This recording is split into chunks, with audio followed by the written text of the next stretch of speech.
అందరికీ నమస్తే. శ్రీ కొమ్మూరి సాంబశివరావు గారు రచించిన సస్పెన్స్ థ్రిల్లర్ డిటెక్టివ్ నవల శీర్షిక భయం లేదు రెండవ భాగం. మొదటి భాగం కోసం డిస్క్రిప్షన్లో మరియు కామెంట్ బాక్స్లో ఈ నవల యొక్క ప్లేలిస్ట్ లింక్ ఉన్నది, ఒకసారి చూడండి. ఇక కథలోనికి వెళితే, మావయ్య కేకేసింది మళ్ళీ. జవాబు లేదు. ఆ పాడుబడ్డ ఇంట్లో తను ఒక్కతే. శవం, రక్తం. మావయ్య ఏమయ్యాడు? ఆలోచించలేక పిచ్చెక్కినట్లయి భయంతో మావయ్య మావయ్య అని అరుస్తూ హాల్లోనికి పరిగెత్తింది. పరిగెత్తుతూ హాల్లో తివాసీ కాలుకు తగిలి ఇరుక్కుపోయి ముందుకు పడింది. అంతే, స్పృహ పోయింది రాధకి.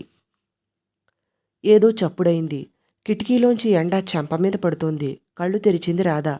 బద్ధకంగా ఒళ్ళు విరుచుకుని లేవబోయింది. తలుపు తీయనా అడిగాడు అవతల నుంచి ఆమె మామ పురుషోత్తం. రా మావయ్య అని పిలిచింది. పురుషోత్తం కాఫీ కప్పు పట్టుకుని లోపలికి వచ్చి, టైం ఎంతైందో తెలుసా? 8:30. అక్కడ అమెరికాలో అలవాటైనట్లున్నది ఆలస్యంగా నిద్రలేవటం. బెడ్ కాఫీ కూడా అలవాటేగా అన్నాడు కప్పు అందిస్తూ. దిస్ ఇస్ టూ మచ్ మావయ్య. నువ్వు కాఫీ చేయటం కాక నాకు తెచ్చి ఇవ్వటం కూడానా? అయినా థ్యాంక్స్ అంటూ కాఫీ తీసుకుని గదంతా కలియ చూస్తూ కప్పుని, కిటికీలని, తలుపులని పరీక్షగా చూస్తోంది. ఏం రాదా, రాత్రి బాగా నిద్ర పట్టలేదా? మొహం పీక్కుపోయింది అడిగాడు పురుషోత్తం. రాత్రి రాత్రి అడిగాడు. రాధ చెప్పింది వివరంగా. అదే ఇల్లు శిథిలావస్థలో పాతబడి ఉండటం, కింద వంటగదిలో ఒక శవం కనిపించటం, తర్వాత తనకి స్పృహ పోవటం అంతా చెప్పింది. చాలా ఘోరమైన పీడకల. ఎందుకు అంత పీడకల వచ్చిందో నిజం చెప్పాలంటే నాకు సరిగ్గా నిద్ర పట్టలేదు. ఇలాంటి పీడకలలు రాలేదు, కానీ ఎవరూ నా గదిలోనికి వచ్చినట్లు, నా గుండె మీద కూర్చున్నట్లు అంటున్నాడు. అయితే అది పీడకలే అంటావా అడిగింది రాధ. కాక నిజంగా రాత్రికి రాత్రి ఈ ఇల్లు మారిపోయి మళ్ళీ తెల్లారేటప్పటికి మళ్ళీ మారిపోయి, ఫ్యాంటాస్టిక్. అంత దూరం నుంచి ప్రయాణం చేసి ఇంత పెద్ద ఇంటికి మీ బామ్మ లేకుండా రాగానే ఆ ఆలోచనలతో నీకు అలాంటి కల వచ్చుంటుంది. సరే, కానీ ఇవాళే మనం పనివాళ్ళని పెట్టాలి. ఒక వంట మనిషి, ఒక తోట మనిషి, ఇంటి పనికి ఒక మనిషి అన్నాడు పురుషోత్తం. అవును మావయ్య, నువ్వే ముగ్గురిని ఏర్పాటు చెయ్యి. నేను సిటీలోనికి వెళ్ళి నా హోటల్ ప్రాజెక్టు విషయం కనుక్కోవాలి. ఆల్ రైట్, కలిసే వెళదాం. పనివాళ్ళని కూడా సిటీలోంచి తీసుకురావాలి. స్నానం, డ్రెస్ ముగించుకుని వచ్చావంటే బయలుదేరి వెళ్ళవచ్చు అన్నాడు పురుషోత్తం గదిలోంచి వెళ్ళిపోతూ. రాధ కిటికీ దగ్గరికి వెళ్ళి నిలబడింది. మంచి ఎండ కాస్తుంది. తోటలో ఎక్కడా నీరు కానీ తడిమట్టి కానీ లేదు. రాత్రి గాలి, వాన, హోరున వర్షం కురిసిన సూచనలు కూడా లేవు. అవును, చాలా ఘోరమైన పీడకల వచ్చి ఉండాలి. కిందికి దిగి వెళ్ళింది. వంటగదిలోనికి వెళ్ళినప్పుడు రాత్రి శవాన్ని తను చూసిన చోటు చూసింది. నేల మీద రక్తపు మరకలు కానీ ఎటువంటి చిహ్నాలు కానీ లేవు. నవ్వుకున్నది రాధ. ఒకప్పుడు నిజంగా జరిగినట్లు అంత వివరంగా ఉంటాయి కలలు. కాసేపు తోటలో తిరిగి మళ్ళీ తన గదిలోనికి వెళ్ళి చీర, పరికిణి, తువాలు తీసుకుని స్నానానికి నీళ్ల గదిలోనికి వెళ్ళింది రాధ. అద్దం ముందు నిలుచుని తనని తను చూసుకుంటూ చీర విప్పేసింది. తర్వాత పరికిణి తీసేసి స్టాండ్ మీద వేస్తుండగా ఒక్కసారిగా రాధ ఒళ్ళు జల్లుమన్నది. పరికిణికి రక్తపు మరకలు. తన చేతివేళ్లకున్న రక్తం పరికిణికి తుడుచుకున్నట్లు స్పష్టంగా కనిపిస్తున్నాయి. ఎర్రని మరకలు. రాత్రి తను కలలో రక్తం అంటిన వేళ్లని పరికిణికి తుడుచుకున్నట్లు స్పష్టంగా జ్ఞాపకమున్నది. ఎర్రని మరకలు. రాత్రి తను చూసిందంతా జరిగింది. జరగకపోతే అది పీడకల అయితే పరికిణికి ఈ రక్తం ఎలా వచ్చింది? మావయ్యని పిలిచి చూపించి అడగాలనిపించింది. పరికిణి మీద రక్తపు మరకలుండటానికి మావయ్య ఇంకేదైనా కారణం చెబితే? రాధ మొహం ఎర్రబడింది. మావయ్యది కాస్త మొరటు హాస్యమని తనకి తెలుసు. స్నానం చేసి బట్టలు మార్చుకుని పురుషోత్తంతో కలిసి 2 ఫర్లాంగులు నడిచి ట్రంక్ రోడ్డు మీదకి వెళ్ళి మద్రాస్కి బస్సు ఎక్కింది రాధ. ఎవరి పనులు వాళ్ళు చూసుకుని సాయంకాలం 4 గంటలకి ఇద్దరూ విశ్వనాథం ఆఫీసు వద్ద కలుసుకోవాలని నిశ్చయించుకున్నారు. సిటీ చేరుకోగానే పురుషోత్తము, రాధ ఎవరి దారిన వాళ్ళు వెళ్ళిపోయారు. టెలిఫోన్ డైరెక్టరీ తీసి ముందు సెకండ్ హ్యాండ్ కారులో అమ్మే కంపెనీ పేరు ఒకటి కనుక్కుని అక్కడికి వెళ్ళి ఒక అంబాసిడర్ కారు కొన్నది రాధ. చెక్కు తీసుకోవచ్చునని వకీలు విశ్వనాథం ఫోన్లో చెప్పగానే ఆ కారు డీలర్ అంబాసిడర్ కారు తాళం చెవులు రాధకి ఇచ్చాడు. ఈ పని ముగించుకునేటప్పటికి మధ్యాహ్నం అయింది. హోటల్లో భోజనం చేసి తర్వాత టూరిజం డిపార్ట్మెంట్కి వెళ్ళి అక్కడ అప్లికేషన్ ఫారాలు తీసుకుని అక్కడి నుంచి ఒక పెద్ద బిల్డింగ్ ఇంజనీర్ కాంట్రాక్టర్ ఆఫీస్కి వెళ్ళి అతనితో మాట్లాడి సాయంకాలం 4 గంటలకల్లా విశ్వనాథం ఆఫీసుకు చేరుకున్నది. అప్పటికే పురుషోత్తం అక్కడికి వచ్చి కాచుకునున్నాడు. ఏమమ్మా రాధా, ఎలా ఉంది ఇక్కడ? నీ హోటల్ ప్రాజెక్ట్ ఏం చేశావు? అడిగాడు విశ్వనాథం. ప్రిలిమినరీ వర్క్ ప్రారంభించాను అన్నది అప్లికేషన్ ఫారాలు చూపిస్తూ. నీ ఇల్లు కొంటానన్న పార్టీ వాళ్ళు ఇవాళ మళ్ళీ ఫోన్ చేశారు. 7 లక్షలు ఇస్తారట. ఎందుకు వాళ్ళకి నా ఇంటి మీద అంత మోజు? అసలు ఎవరు వాళ్ళు? అడిగింది రాధ. వాళ్ళు నీలాగే హోటల్ ప్రారంభిస్తారట. మహాబలిపురంకి చాలా దగ్గరగా ఉందని. నిజానికి ఆ పార్టీ పేరు నాకు తెలియదు. మధ్యవర్తి ఎస్టేట్ ఏజెంట్ ద్వారా వస్తుంది ఈ ఆఫర్ అన్నాడు విశ్వనాథం. నేను అమ్మనని చెప్పండి అన్నది రాధ. పురుషోత్తం రాధ బయటకు వచ్చారు. వీళ్లే మన పనివాళ్ళు. ఇతను పెరుమాళ్ళు తోట పనికి, ఇతను రంగనాథ అయ్యర్ వంట పనికి, ఈ ముసలిది అంగమ్మ ఇంటి పనికి. ప్రస్తుతానికి ఈ ముగ్గురు చాలనుకుంటున్నాను అన్నాడు పురుషోత్తం. Very good. నేను కారు కొన్నాను. వెళ్ళేటప్పుడు వెచ్చాలు కూరలు కొనుక్కుని వెళదాం అన్నది రాధ. అన్నీ కొనేసి షాపులో పెట్టాను. వెళ్ళేటప్పుడు తీసుకోవటమే. అంతే పద అన్నాడు పురుషోత్తం. గంట పట్టింది ఇంటికి చేరుకోవటానికి. కారు పోర్టుకోలో పెట్టేసి తోట మనిషికి తోటలో ఎక్కడెక్కడ ఏం చేయాలో చెప్పింది. వంట మనిషికి వంట ఇల్లు అప్పచెప్పి ఇంటి పని మనిషికి ఇల్లు ఊడవమని పనులన్నీ చెప్పేసి హాల్లోనికి వచ్చి కూర్చుని హోటల్ ప్లాన్ కాగితాలు లెక్కలు వేసుకుంటూ కూర్చున్నది రాధ. ఎదురుగా పురుషోత్తం ఏదో పుస్తకం చదువుతూ కూర్చున్నాడు. ఉజ్జాయింపని 80 లక్షలు కావాలనిపిస్తుంది అన్నది రాధ కాగితాలు పక్కన పెట్టి అలసటగా. 80 లక్షల విషయం తర్వాత చూద్దూ కాని అన్నానికి పద, 9:30 అయింది అన్నాడు పురుషోత్తం. అబ్బా, అంత టైం అయిందా అంటూ రాధ కుర్చీలోంచి లేచింది. రంగనాథ అయ్యర్ వడ్డించాడు. ఇద్దరి భోజనాలు పూర్తయ్యాయి. వీళ్ళు ఎక్కడ పడుకుంటారు అడిగింది రాధ. రంగనాథ అయ్యర్ వంటింట్లోనే పడుకుంటాడట. పని మనిషి అంగమ్మ హాల్లో మెట్ల పక్కన పడుకుంటుందట. తోట మనిషి పెరుమాళ్ పోర్టుకోలో పడుకుంటాడు. కారుకి కాపలా ఉన్నట్లు కూడా ఉంటుంది అన్నాడు పురుషోత్తం.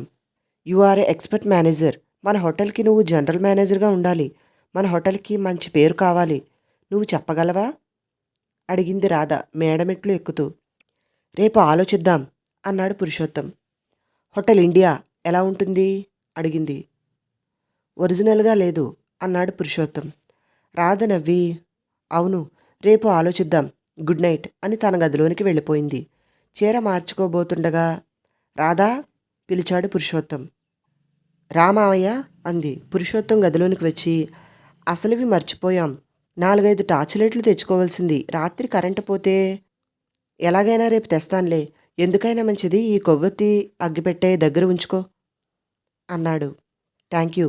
కొవ్వొత్తి మంచం పక్కనున్న బల్ల మీద పెట్టి అగ్గిపెట్టే దిండు కింద పెట్టుకున్నది రాధ. రోజంతా తిరిగింది. చాలామందితో మాట్లాడింది. బాగా అలసిపోయి పడుకున్నదో లేదో వెంటనే నిద్ర పట్టేసింది రాధకి. అదేం చప్పుడో, చెవులు చిల్లులు పడే చప్పుడు. రాధకి మెలకువ వచ్చింది. మళ్ళీ అదే చప్పుడుతో పాటు మెరుపు కూడా మెరిసింది. రాధ కళ్ళు జిగేలుమన్నాయి. ఆ చప్పుడులో ఉరుములు మెరుపులు వస్తున్నాయి. బహుశా వాన వస్తుందేమో. కిటికీ తలుపులు వేయటానికి వెళ్ళింది. వాన రావటమేమిటి, వచ్చేసింది. గాలివాన కాదు, కానీ జోరున వాన కురుస్తోంది. కిటికీ దగ్గరే నిలబడి చూస్తోంది బయట చీకట్లోనికి. మళ్ళీ మెరుపు మెరిసింది. తోటంతా స్పష్టంగా కనిపించింది. ఆ అరక్షణంలో కుడివైపు ఉన్న వేప చెట్టు, ఎడంవైపునున్న మామిడి చెట్టు, పోర్టుకోకి ఎదురుగా ఉన్న సిమెంట్ నీటి తొట్టి, చుట్టూ ఉన్న క్రాటన్స్ అందంగా ఉన్నాయి. తోట కూడా ఎక్కువ మార్చవలసిన అవసరం లేదు. ఇంకాసిన్ని చెట్లు పూల మొక్కలు వేస్తే చాలు అనుకుంటూ కిటికీ తలుపులు మూసివేసి వెనక్కి తిరిగింది. అంతే, గుండె ఆగినంత పనైంది. ఇంట్లో నుంచి ఎక్కడో చెవులు చిల్లులు పడేటట్లు పెద్ద కేక వినిపించింది. ఎవరా కేక వేసింది? పని మనిషి అంగమ్మ. ఎందుకు? రాధ దీపం స్విచ్ నొక్కింది. వెలగలేదు దీపం. చీకట్లో దేన్నో చూసుకుని జడుసుకుని అరిచి ఉంటుంది అంగమ్మ. పాపం వెళ్ళి చూడాలి. దిండు కింద నుంచి అగ్గిపెట్టె తీసి రాధ కొవ్వొత్తి వెలిగించింది. కొవ్వొత్తి వెలుగులో తన నీడే గోడ మీద పదింతలు పడుతుంది. కొవ్వొత్తి చేతిలో పట్టుకున్నది. తలుపు వైపు తిరిగింది రాధ. అంతే ఆగిపోయింది. ఇది పీడకలా? ఇది కూడానా? మళ్ళీ ఈ గది తను పడుకున్న గది కాదు. తలుపులు పాతవి. గోడలకి సున్నం పోయి, కప్పులో సిమెంటు పెచ్చులు ఊడి, ఇటుకలు కనిపిస్తున్నాయి. దిళ్ళు కూడా పాతవి. పరుపు కూడా పాతది.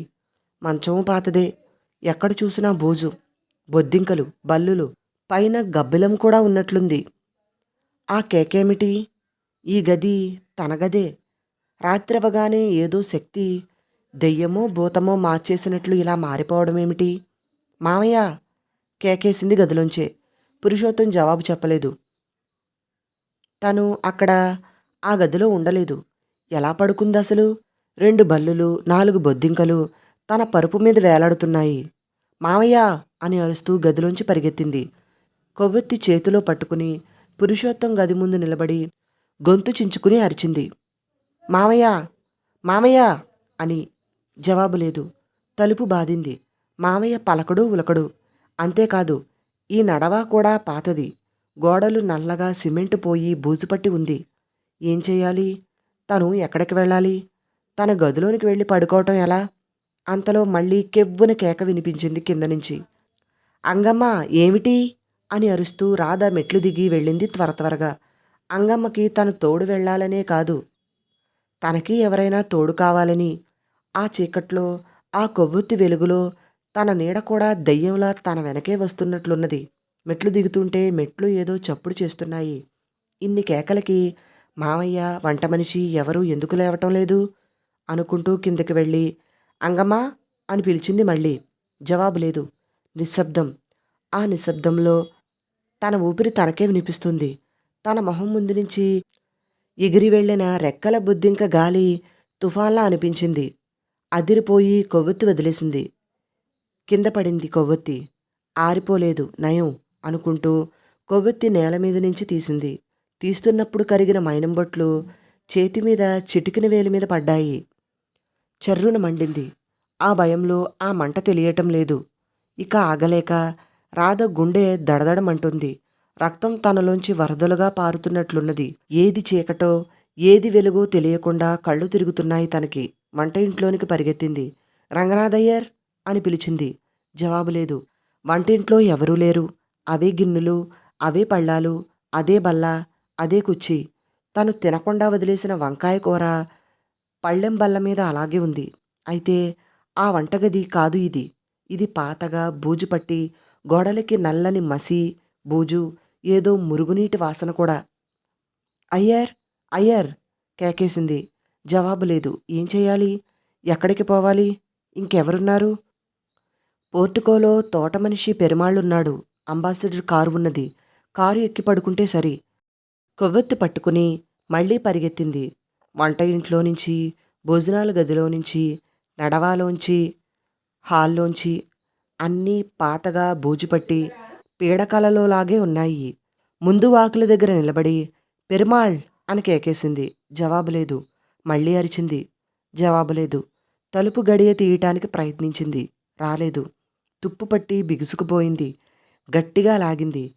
ఆ నిశ్శబ్దంలో ఆ చప్పుడే ఇంజిన్ హోరులాగా వినబడింది. చివరికి అతి కష్టం మీద తలుపు గడియ తీసి తలుపు తెరిచి పెరుమాళ్ అని మళ్ళీ కేకేసింది. జవాబు లేదు. బయటికి తొంగి చూసింది రాధ. పోర్టుకోలో పడుకుని లేడు పెరుమాళ్. తన కారు అక్కడే పోర్టుకోలో ఉన్నది.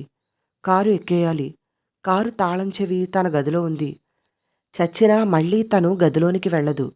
కారెక్కి తలుపు తాళాలు వేసుకుని చేతనైతే ఇగ్నిషన్ తీగలు ఊడతీసి స్టార్ట్ చేసి వెళ్ళిపోవాలి ఎక్కడికైనా సరే ఇక్కడ్నించి. పోర్టుకోలోకి ఒక అడుగు వేసింది. పక్కపక్క నవ్వు వినిపించింది. పొలికేక కన్నా ఈ నవ్వు మరింత భయంకరంగా ఉంది రాధకి. ఎవరు? అడిగింది ధైర్యం తెచ్చుకుని. మళ్ళీ పక్కపక్క నవ్వు. విరగబడిన నవ్వు వినిపించింది. ఎవరు నువ్వు? ఎందుకు నవ్వుతున్నావు? జవాబు లేదు. మళ్ళీ నవ్వు. ఒక పక్క భయం, మరొక పక్క కోపం. ఇన్ని దేశాలు ఒంటరిగా తిరిగి వచ్చిన తనని ఇలా భయపెట్టడమా? ఎవరు నువ్వు? నేను భయపడను. ఎవరివో చెప్పు. ధైర్యం ఉంటే ఇట్రా అరిచింది. పోర్టుకోలోనికి వెళ్ళలేదు. గుమ్మం దాటలేదు. తలుపు ఇవతలే నిలుచున్నది రాధ. మళ్ళీ నవ్వు. నవ్వుతోనే ఒక ఆకారం తలుపు దగ్గరికి వచ్చింది. దాదాపు 10 అడుగుల ఎత్తున్నది. నల్లని బురకాల తల నుంచి కాళ్ల వరకు ఒకే ఒక్క బట్ట. అది బట్టో లేక నల్లని నీడో తెలియటం లేదు. అది నీడ కాదు. ఎందుకంటే కదలటం వల్ల అది నీడ కాదని తేలింది. మళ్ళీ నవ్వింది. నవ్వుతూ 10 అడుగులు ఎత్తునుంచి తల కిందకి దించి రాధ చేతిలో కొవ్వొత్తిని ఒక ఊదు ఊదింది. అంతే. చీకటి. కారు చీకటి. చీకట్లో చీకటిలా ఆ నీడ, ఆ నవ్వు. అది భయమో మతిభ్రమో తనకే తెలియటం లేదు. మామయ్య, మామయ్య అని వెర్రి కేకలు వేస్తోంది. అలా కేకలు వేస్తూనే ఉంది. కేకలు వేస్తూ వేస్తూ అలాగే నేల మీద పడిపోయింది. అక్కడ పడిపోగానే స్పృహ పోయింది రాధకి. బాగా పొద్దు ఎక్కి నిద్రలేవటం నీకు అలవాటైపోయినట్లున్నది అంటూ గదిలోనికి వచ్చాడు పురుషోత్తం. అతని మాటలకి రాధ నిద్రలోంచి మేల్కొన్నది. నిమిషం పాటు తేరుకోలేక తడబడి లేచి కూర్చున్నది. ఏం అలా ఉన్నావు, జ్వరమా అంటూ పురుషోత్తం రాధ చెయ్యి ముట్టుకుని చూశాడు. అబ్బే, జ్వరమేమి లేదు. ఎందుకలా మొహం పీక్కుపోయింది అడిగాడు. మామయ్య రాత్రి అంటోంది. మళ్ళీ పీడకల వచ్చిందా? మొహం అంతా పీకిపోయిందంటే చాలా ఘోరమైన పీడకల అయ్యుండాలి అన్నాడు పురుషోత్తం. మావయ్య, నాకు పీడకల అనిపించటం లేదు, నిజంగా జరిగినట్లే ఉంది అంటూ రాత్రి తన అనుభవం విపులంగా చెప్పింది. చదువుకున్న దానివి, తెలివైన దానివి, ఆలోచించు. రాత్రికి రాత్రి ఎవరైనా ఈ ఇంటిని అలా మార్చగలరా? బూజు పట్టించి గోడలకి సిమెంట్ పీకేసి మళ్ళీ తెల్లారే లోపున అంతా బాగు చేయగలరా? ఆలోచించు అన్నాడు కాఫీ కప్పు అందిస్తూ. రాధ కాఫీ తాగుతుంది. సాసర్లోంచి కాఫీ కాస్త ఒలికి చేతి మీద పడింది. చుర్రుమన్నది. కాఫీ వేడిగా ఉండటం వల్ల కాదు, చిటికిన వేలి కింద కాలిన బొబ్బ మీద కాఫీ పడింది. రాధ ఆ కాలిన బొబ్బనే చూస్తూ ఉంది. ఏమిటి అలా చూస్తున్నావు అడిగాడు పురుషోత్తం. వేలి మీద కాలిన మచ్చని చూపించింది. రాత్రి జరిగింది జరిగి ఉండకపోతే అది పీడకలే అయితే ఈ చేతి మీద బొబ్బ ఎలా వచ్చి ఉంటుంది అడిగింది. పురుషోత్తం బల్ల మీద ఉన్న కొవ్వొత్తి వైపు చూశాడు. ఆ కొవ్వొత్తిని నువ్వు అసలు వెలిగించనే లేదు. కొవ్వొత్తి తెల్లగా అలాగే ఉంది. కొవ్వొత్తి నువ్వు వెలిగించకపోతే ఆ బొబ్బ ఎలా వస్తుంది? ఎదురు ప్రశ్న వేశాడు. నిజమే, కొవ్వొత్తి అలాగే ఉంది. దిండు కింద అగ్గిపెట్ట కూడా అలాగే ఉంది. అది పీడకల అని నమ్మలేకుండా ఉంది రాధ. నిజంగా జరిగి ఉంటుందా? అది కూడా నమ్మలేకుండా ఉంది. మనసంతా గందరగోళంగా ఉంది. రాధా, ఈ ఇల్లు అన్నాడు పురుషోత్తం. ఆ అడిగింది. ఈ ఇంట్లో దెయ్యాలున్నాయేమో. దెయ్యాలు రాత్రికి రాత్రి ఈ ఇల్లు అలా మార్చి తెల్లవారేటప్పటికి మళ్ళీ ఇలా మారుస్తున్నాయేమో అన్నాడు పురుషోత్తం. నీకు దెయ్యాలంటే నమ్మకం ఉందా మావయ్య? అయినా మా అమ్మ, నాన్న, బామ్మ, తాతలు, ముత్తాతలు దెయ్యాలై వచ్చి నన్ను ఈ ఇంట్లోంచి వెళ్ళగొట్టేందుకు ఎందుకు ప్రయత్నిస్తారు అన్నది. చూడు రాధా, దెయ్యాలను గురించి నాకు అట్టే తెలియదు. దెయ్యాలంటూ ఉంటాయి అని మనం ఒప్పుకుంటే ఈ ఇంట్లోకి మీ నాన్న, అమ్మ, తాత, ముత్తాతల దెయ్యాలే ఎందుకు రావాలి? బయట్నుంచి దెయ్యాలు, నీకు సంబంధం లేని దెయ్యాలు వచ్చి ఈ ఇంట్లో నివాసం ఏర్పరచుకుని ఉండవచ్చును కదా అన్నాడు పురుషోత్తం. రాధకి దెయ్యాలంటే నమ్మకం లేదు. కానీ ఇప్పుడు ఇన్ని జరిగాక కాస్త సందేహం, ఏమో ఉన్నాయేమో అనే అనుమానం కలుగుతోంది. రాధా, ఇక్కడికి 2 మైళ్ళ దూరంలో ఒక స్వాముల వారున్నారు. ఆయన్ని పిలుచుకుని వస్తే? ఎందుకు అడిగింది రాధ. వాళ్ళకి తెలుస్తాయి దెయ్యాలు ఉన్నవి లేనివి. నువ్వు ఒప్పుకుంటే పిలుచుకుని వస్తాను. నిమిషం ఆగి అతనే అన్నాడు. అతను డబ్బులేమీ పుచ్చుకోడు. 3 నిమ్మకాయలివ్వాలి అంతే. అయితే పిలుచుకునిరా, నష్టమే ఉంది అన్నది రాధ. సరిగ్గా 12 గంటలకి పురుషోత్తం కారులోంచి దిగాడు. ఒక స్వాముల వారితో. కాషాయం బట్టలు, తెల్లని గెడ్డం, తెల్లని గిరిజాల జుట్టు, చేతిలో కర్ర. వాళ్ల రాక కోసమే రాధ హాల్లో ఎదురుచూస్తూ ఉన్నది. స్వాములవారు లోపలికి రావటంతోనే రాధ ఎదురు వెళ్ళింది. శుభం, శుభం అంటూ ఆ స్వాములవారు హాల్లోనికి వచ్చి నిలబడ్డారు. రాధ ఆయనకి 3 నిమ్మకాయలు ఇచ్చింది. స్వాములవారు ఆ 3 నిమ్మకాయలు చేతిలో పట్టుకుని పిండేశాడు.